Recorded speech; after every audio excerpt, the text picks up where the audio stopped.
Horror movies fared decently well in 2024. 6 horror films released last year made over $50 million at the domestic box office, which is an impressive feat within the genre. Currently, the horror movie to watch is Nosferatu, the Robert Eggers-directed remake that was released on Christmas Day. At the time of writing, Nosferatu has made over $56 million at the worldwide box office, with more international rollouts still to come. It has already beaten out The Witch in box office sales, and will likely beat The Northman to become Eggers' highest-grossing movie. Last year was also important for horror franchises. Sequel movies Smile 2 and Terrifier 3 made it into the top 10 for horror at the domestic box office.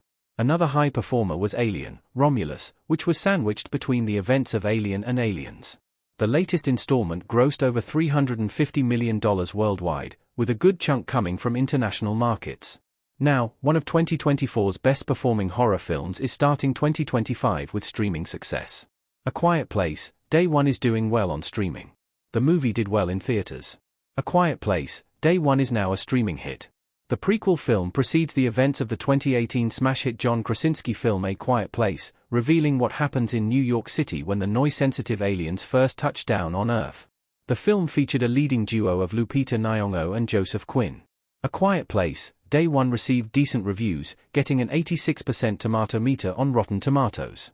It also fared well at the box office, making over $261 million worldwide. It was the highest-grossing horror film domestically, making $138.9 million to Alien, Romulus $105.3 million. Per Flix Patrol, A Quiet Place, Day One is now doing well on streaming. After being available on Paramount Plus 4 months, the prequel movie is now finding success on Prime Video.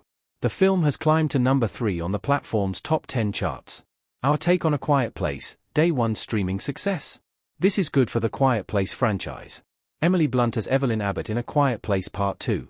A Quiet Place, Day One is not the best film in the franchise by most accounts, but it is an interesting exploration of the lore behind the main story. The fact that it is succeeding in streaming mirrors its theatrical performance, where it did well at the box office.